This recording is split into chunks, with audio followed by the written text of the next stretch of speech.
바로 보는 TV 옴부즈맨. 먼저 10월 마지막 주 언론 보도를 집중 분석합니다. 아프가니스탄과 파키스탄 접경 지역에서 규모 7.5의 강진이 일어나 400명이 넘는 사망자가 발생했습니다.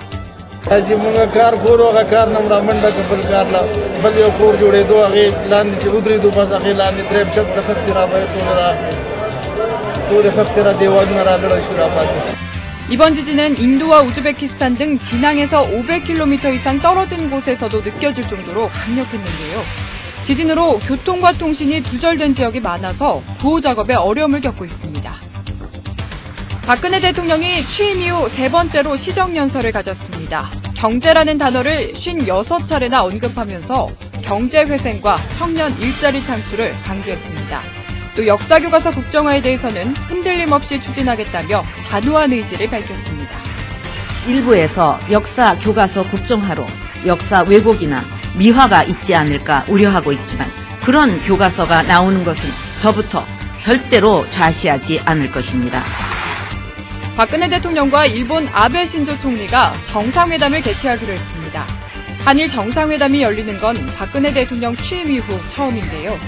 이번 회담에서 일본군 위안부 문제 등 과거사 현안에 대해 어떤 논의가 오갈지 관심이 집중됩니다. 대법원이 윤일병 사망 사건의 주범인 이모 병장의 살인죄를 인정했습니다. 하지만 범행에 가담한 다른 병사 3명에게는 고의가 없었다며 살인죄를 적용하지 않았는데요. 유족들은 이 병장에게 살인죄가 인정된 것이 다행이라고 밝혔습니다. 제 마음 같아서는 그 감형된 10년 다시 되돌려주고 싶어요. 이 병장은 진짜 이 세상에 다시 발을 디디면 안 되는 사람이잖아요. 주거래 은행 계좌를 손쉽게 옮길 수 있는 계좌 이동제가 시작됐습니다. 대형 시중은행과 지방은행 등 16개 은행의 고객들은 온라인상에서 클릭 몇 번으로 자동이체 계좌를 변경할 수 있게 됐는데요. 최대 800조 원대의 자금 이동이 예상되는 만큼 은행들의 사활을 건 마케팅 전쟁도 이어지고 있습니다.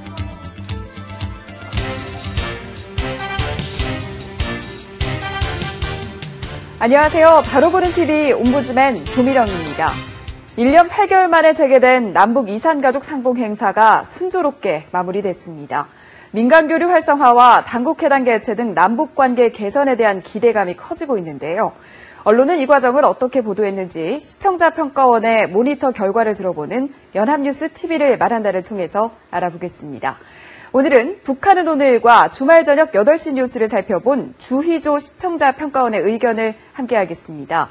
먼저 북한의 이슈를 빠르고 정확하게 전달하는 북한은 오늘에 대한 모니터 내용을 만나보시죠.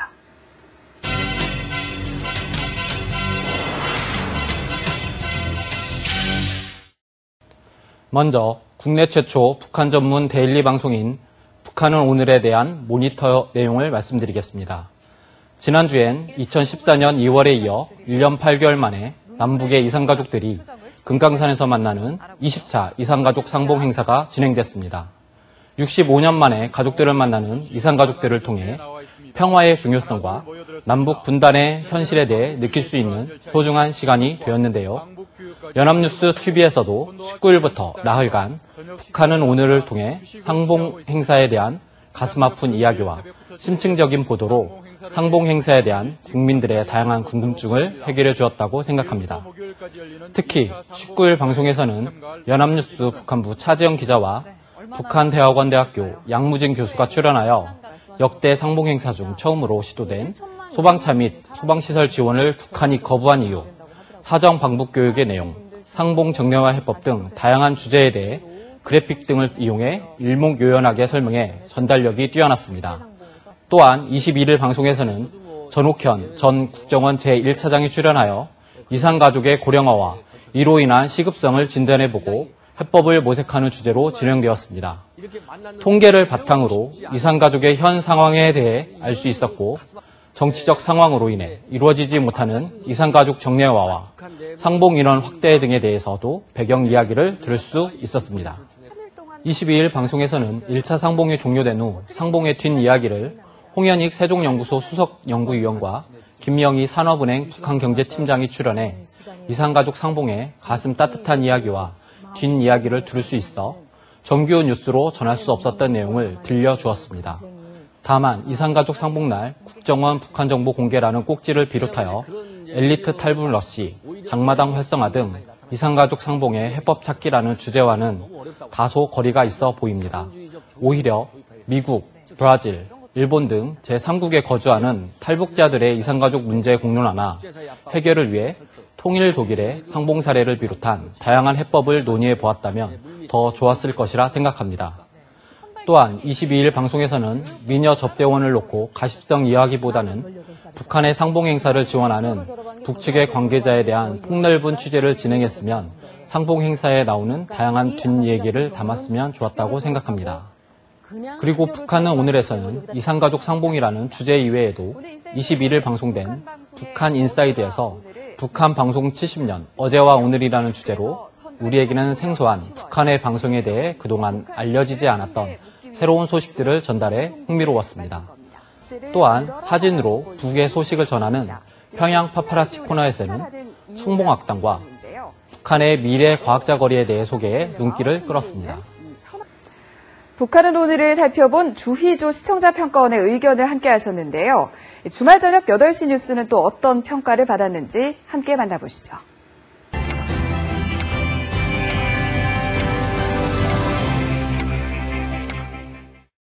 주말 저녁 8시 뉴스에서는 2차 이산가족 상봉 소식을 비롯해 한국형 전투기 사업, 국정교과서 문제, 강남역 해피존 시행, 성장률 3.1% 달성 어려울 듯, 도심 멧돼지 출몰, 성추행 신고 쉬운 시내버스 등장, 대기업 인사 경향 커피 등의 다양한 소식을 균형감 있게 전달하려 노력했습니다. 먼저 미중 남중국해 갈등과 딜레마 빠진 한국 외교 리포트는 남중국해를 둘러싼 한반도 주변국들, 특히 미국과 중국의 갈등을 소개했습니다. 인공섬을 건설하고 영토 확장을 노리는 중국과 해상훈련을 진행할 수 있다며 힘싸움을 벌이는 미국 사이에서 한국 외교가 처한 어려움을 잘 설명해 주었습니다. 특히 필리핀, 베트남과 중국의 갈등을 소개하며 남중국해를 둘러싼 갈등이 점차 확대되어 가고 있음을 심층적으로 전달했습니다. 한국이 미중 간의 선택을 강요받는 상황이 다가오고 있는 현실에서 한국은 신중을 기해야 합니다. 하지만 경제적으로는 서로 밀접하게 연결되어 있는 만큼 눈치 보기만 하다 실리를 잃을 수도 있습니다. 중국과 미국은 한국에 있어 가장 중요한 파트너입니다. 한국의 국익을 냉정하게 따져 철저한 실리 외교를 할 수 있도록 추가적인 전문가들의 보도가 보완된다면 더욱 좋을 것 같습니다. 도심 멧돼지 출몰 리포트는 최근 가을철을 맞아 멧돼지 새끼들이 독립하는 시기로 멧돼지 출몰이 잦은 이유와 대처법에 대해 보도되어 유익했습니다. 어미로부터 독립하는 새끼 멧돼지는 경험이 없어 먹이를 찾아 민가로 내려오게 되는데 특히 도심 속에 나타난 멧돼지는 인명피해까지 낼 수 있어 많은 주의가 필요합니다. 연합뉴스 TV는 약 한 달 전인 9월 19일에도 열흘 사이 4차례나 의정부 도심에 나타난 멧돼지 출몰에 대해 보도한 바 있었습니다. 당시 리포트에서는 대처법으로 흥분을 시키지 않도록 대응하지 않고 119에 신고하라고 했지만 이번 보도에서는 건물 뒤에 숨는 등의 자세한 대처 방법이 소개되어 시청자들에게 유익한 보도였다는 생각이 들었습니다. 반면 아쉬운 부분도 여러 곳에서 눈에 띄었습니다. 먼저 성추행 신고 쉬운 시내버스 등장에 관한 보도입니다. 울산에서 처음으로 도입된 여성 스마트 안심버스 운행에 대해 재연을 하며 자세하게 보도를 진행했습니다.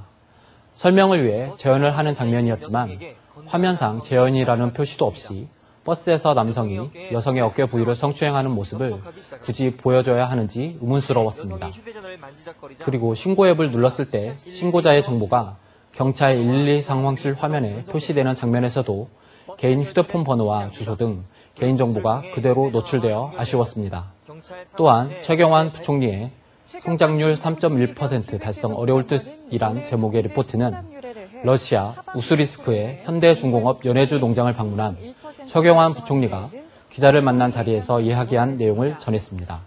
하지만 자료화면은 기획재정부 브리핑룸의 모습이 보여져서 자칫 최경환 부총리가 한국에서 발표한 내용이라고 오해할 수 있어 자료 화면이라는 자막이 화면 한쪽에 표시된다면 좋을 것 같습니다. 다음은 보도 내용에 있어 아쉬운 부분입니다. 독도의 날을 맞아 독도재단과 방크가 진행한 문화축제를 소개하는 보도였습니다. 독도의 날 행사가 진행되는 서울 뚝섬 한강공원에서는 행사는 시민 3천여 명이 참석했다고 보도되었지만 참석 인원도 많지 않아 보였으며 독도의 날의 의미를 알리는데도 부족해 보였습니다. 행사 관계자 인터뷰나 참가자 인터뷰 등을 통해 뉴스 구성을 다양하게 하고 독도의 역사에 대해 언급해주는 리포트가 없어 아쉬웠습니다. 대기업 인사 경향 커피, 임원 줄고 윤리 중시라는 리포트에선 2016년 대기업 임원 인사의 트렌드를 설명하며 인력 감축, 오너 리스크 대비, 소수 임원 주목, 융합형 인재 선호, 조직의 효율성, 윤리적 잣대라는 각 항목의 영문 앞글자로 만들어진 커피라는 신조어를 설명했습니다. 하지만 부제목인 임원 줄고 윤리 중시라는 표현이나 앵커의 윤리 기준이 강화되고 있다는 설명과 달리 기자의 리포트에서는 위 내용이 나오지 않아 윤리적 기준이 중시되고 있다는 부분이 확인되지 않아 연관성이 없어 보였습니다. 보도 내용의 균형적 시각에서 아쉬운 점도 있었습니다. 감락역 해피존 시행 보도에서는 서울시에서 강남역과 신논현역 사이 6개 구간에서 시행하는 해피존에 대해 리포트를 진행했습니다. 시행 첫날의 모습을 전하면서 만족해하는 시민들과 도로로 나가 택시를 잡지 않도록 해피존을 운영해 승객 안전을 보호하기 위해 시행하게 되었다는 서울시 관계자의 인터뷰가 보도되었습니다. 하지만 해피존을 시행하게 된 계기가 일부 택시들의 승차 거부와 볼라 태우기이고 승차 거부를 해결하기 위해 인센티브를 지급하는 것이 논란이 많은 만큼 여러 다양한 목소리가 담기지 않아 아쉬웠습니다. 또한 해피존 시행을 위해 공무원과 택시 조합원 등 대규모 인력이 동원되고 이에 대한 우려가 있는 점 등도 지적되지 않아 다양한 시각의 접근이 필요해 보였습니다. 지금까지 연합뉴스TV의 프로그램 중 주말 저녁 8시 뉴스를 중심으로 살펴본 내용을 말씀드렸습니다.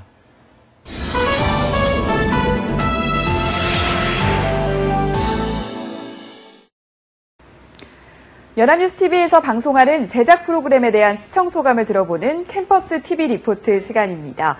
오늘은 통TV 연예를 살펴본 성신여자대학교 미디어 커뮤니케이션학과 김주연 학생 나와 있습니다. 어서 오세요. 네, 안녕하세요. 네, 통TV 연예를 모니터했다고 들었는데 전반적으로 어땠나요? 네, 통TV 연예는 다양한 코너들을 통해서 연예인에 관한 소식뿐만 아니라 영화와 K-팝에 대한 소식까지 다양한 내용을 함께 접할 수 있어 흥미로웠는데요.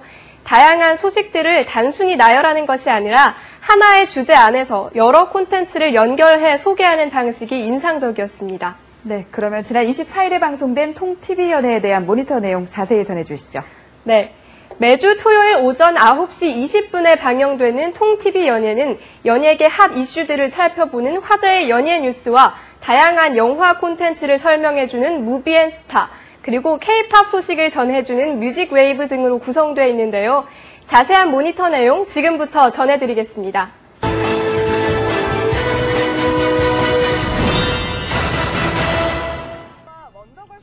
지난 10월 24일에는 김수현 씨와 안소희 씨의 열애설을 시작으로 다양한 연예계 이슈들을 확인할 수 있었는데요. 백종원 씨의 탈세와 비자금 의혹이 전혀 사실이 아닌 것으로 드러났다는 소식과 강호동 씨가 종합편성 채널 진출을 선언했다는 소식 등 예능계와 극장가의 다양한 소식을 간단하게 정리해서 전해주어 좋았습니다. 그런데 양측 모두가 부인하며 설에서 그친 김수현 씨와 안소희 씨의 열애설을 굳이 프로그램 시작과 함께 소개할 필요가 있었을지가 의문입니다. 이어서 무비앤스타에서는 웹툰을 원작으로 한 영화들에 대해 이야기해줬는데요. 웹툰이 무엇인지 간단하게 설명해주고 웹툰을 원작으로 한 영화엔 어떤 것들이 있는지 다양하게 예를 들어주어 흥미로웠습니다. 특히 웹툰을 원작으로 한 영화가 왜 성공할 수 있었는지에 대해 평론가의 의견까지 들려주어 보다 전문적인 시선에서 다가간 점도 인상적이었는데요. 홍보하기도 쉽고 그리고 스토리가 검증되어 있기 때문에 위험 요소도 적고 그리고 콘티들이 다 나와 있는 상태이기 때문에 제작하기도 쉽고 투자를 유치하기도 용이합니다. 그러니까 앞으로는 더욱더 확산될 그런 가능성이 높습니다. 다만 웹툰을 원작으로 한 영화의 흥행 저조에 대한 원인은 제대로 분석해주지 않고 넘어가 아쉬움을 남겼습니다. 또 드라마 용파리에서 주연을 맡아 큰 인기를 끌고 있는 주원이 신작 그놈이다에서 동생 바보로 스크린에 등장한다는 소식을 전했는데요.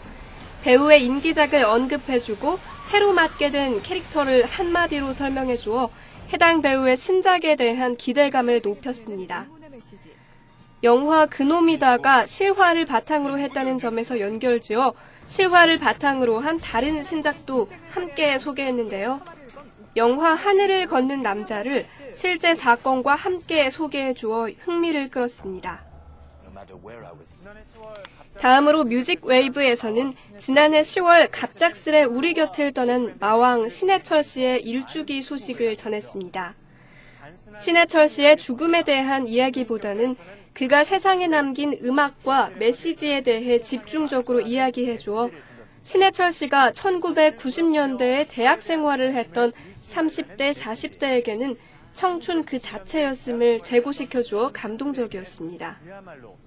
여기에 그의 삶과 음악을 기리는 유작 앨범 출시 소식과 가수 윤종신 씨가 그의 음악을 리메이크한다는 소식, 각종 예능 프로그램에서도 신해철 씨의 음악에 대해 재조명할 예정이라는 소식까지 마왕 일주기를 맞이하여 그에 관련된 다양한 소식을 함께 전했습니다. 이어서 시크릿 포커스에서는 영화 검은 사제들의 제작 보고의 현장을 보여줬습니다. 이 미스테리물이 또 좋은 작품으로 또 하나 탄생이 된다면 이런 장르도 또 우리 영화 또 다양성에 또 일조하지 않을까. 굉장히 매력적이었습니다. 영화 전우치 이후 6년 만에 김윤석과 강동원이 호흡을 맞췄다는 소식과 함께 강동원 씨의 패션에 대해서도 소개했습니다. 네, 통TV 연예를 살펴본 김주연 학생의 시청 소감을 들어봤는데요. 끝으로 프로그램 전반에 대해서 어떤 점 느꼈는지 얘기해 주시죠. 네, 통TV 연예는 한 프로그램에서 연예계 소식, 영화, 그리고 음악 등 다양한 문화 콘텐츠들을 한꺼번에 접할 수 있어서 흥미로웠는데요. 각 코너에서도 웹툰을 원작으로 한 영화 등 하나의 주제에 대해 여러 사례를 엮어서 소개함으로써 대중문화의 흐름에 대해 의미를 부여해줘 좋았습니다. 또한 영화 예매율 순위와 K-팝 순위를 빠르고 간단하게 확인할 수 있다는 점도 좋았는데요. 앞으로도 연예계 가십거리를 전하는 데서 그치지 않고 대중문화의 흐름을 읽고 각 콘텐츠가 갖는 의미와 함께 흥미로운 소식을 전해주는 방송이 되길 기대하겠습니다. 네, 좋은 의견 잘 들었습니다. 고맙습니다.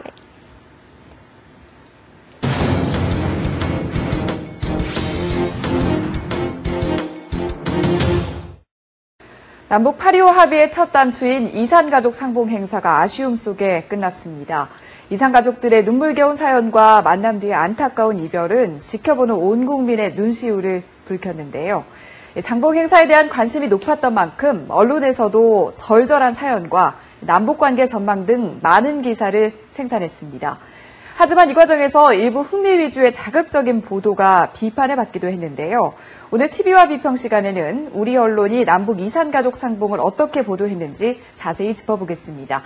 오늘 도움 말씀 주시기 위해서 명지대학교 디지털 미디어학과 최선규 교수님 자리하셨습니다. 교수님 어서 오십시오. 네, 안녕하세요. 네, 먼저 이산상봉 행사 우리 언론들이 어떻게 보도했는지 정리해 주시죠. 네, 지난 8월에 북한이 휴전선에서 포격 도발 사건을 일으킨 이후에 이 사건을 처리하기 위해서 만났던 남북 고위 당국자들이 이번 추석을 계기로 해서 이산가족 상봉을 하기로 이제 합의를 했는데요. 거기에 따라서 지난 10월 20일부터 26일까지 두 차례에 걸쳐서 이산가족들이 금강산에서 상봉을 했습니다. 우리 언론은 10월 20일 있었던 1차 상봉 때부터 방송과 신문 매체들이 헤드라인 뉴스와 일면으로 대대적으로 이제 보도를 했습니다. KBS TV는 이산가족의 첫 상봉, 기쁨의 눈물이라는 그 리포트를 통해서 지난 60년의 세월을 안타까워하는 이산가족들의 눈물과 통곡이 상봉장을 가득 메웠다고 전했습니다. 경향신문은 67세의 남쪽의 아들이 그동안 아버지가 돌아가신 줄 알고 40년간 아버지 제사를 지내다가 최근 북측에 살아계신 것을 알고 그 상봉장에서 생전 처음 보는 그 83이 된 노인이 된 아버지를 안고 흐느꼈다라는 소식을 전하기도 했습니다. 네, 우리 언론은 이렇게 전했고 외신들은 이번 상봉 소식을 어떻게 전했는지 궁금하고요. 특히 북한 언론은 관련 소식 어떻게 전했는지 전해주시죠. 네. 외신들은 이번 상봉 사건을 아주 비중 있게 크게 보도했습니다. 네.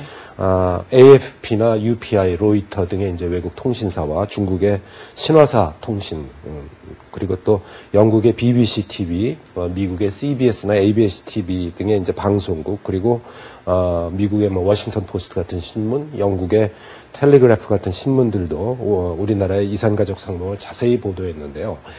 영국의 텔레그래프 신문은 한국 전쟁 이후에 이제 많은 이산 가족이 우리나라에서 발생한 상황을 설명을 하면서 네.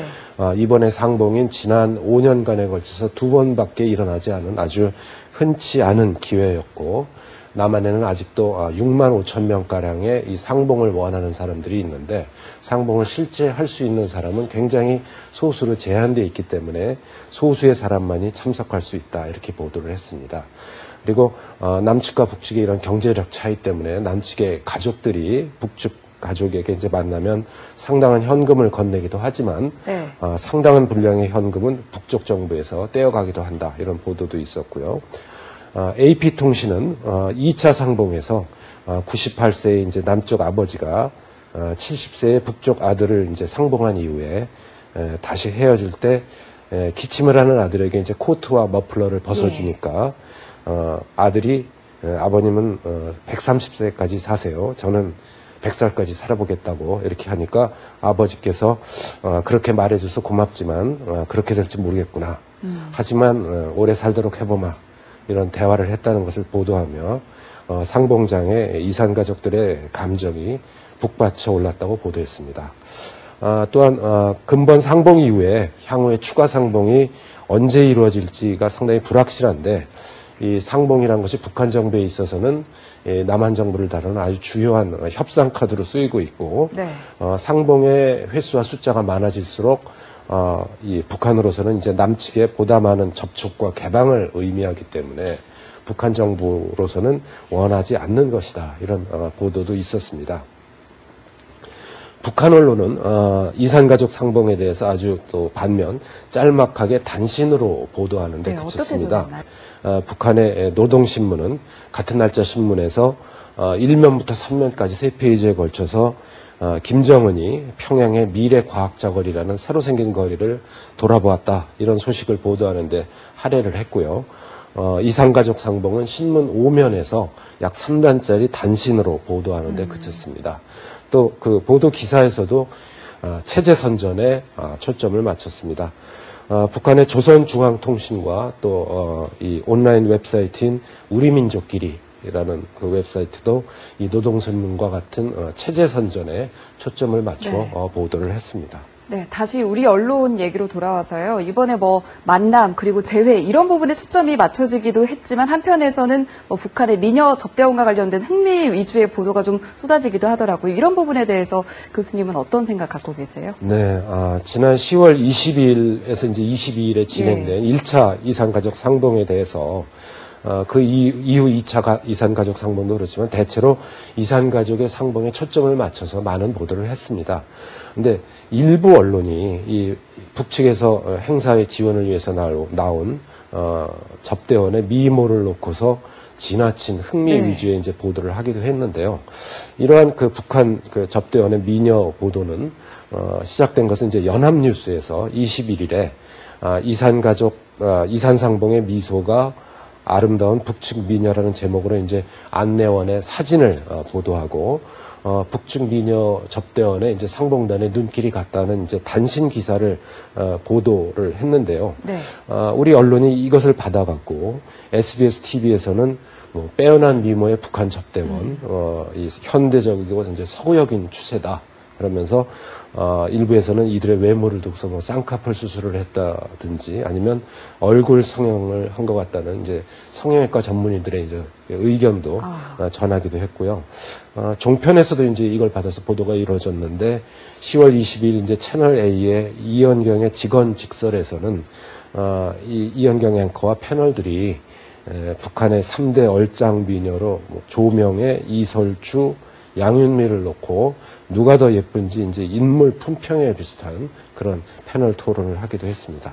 그 결과 이제 양 씨의 이름이 온라인 웹사이트에 실시간 검색어 상위 순위까지 이제 오르기까지 했는데요.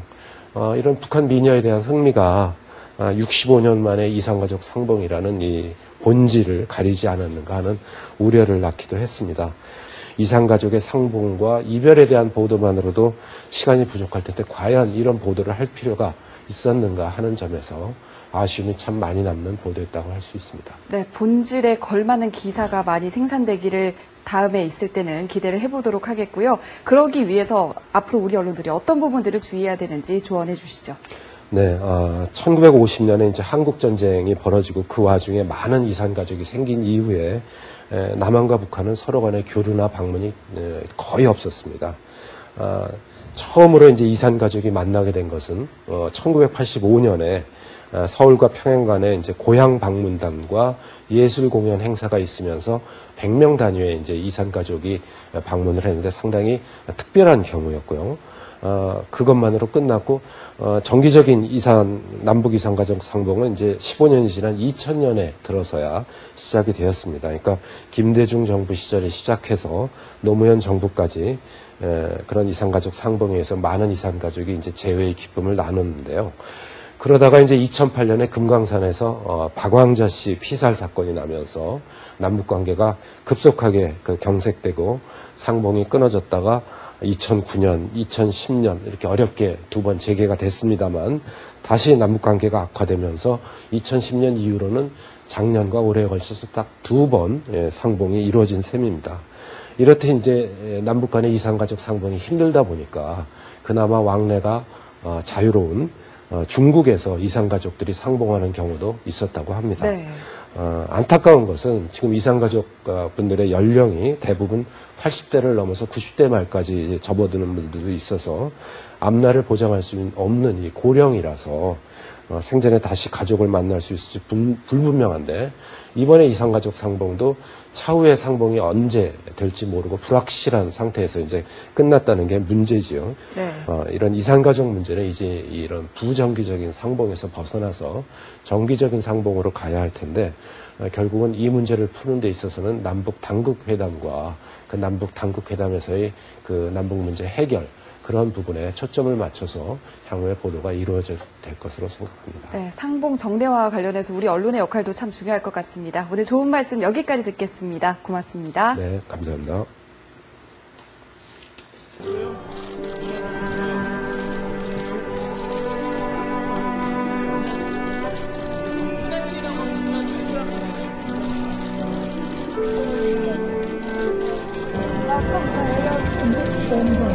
큰일아.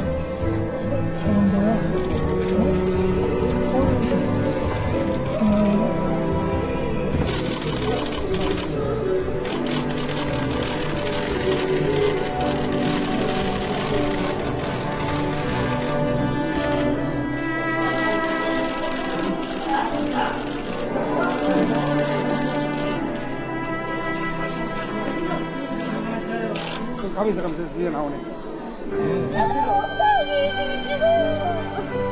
엄마하고 살고 싶어.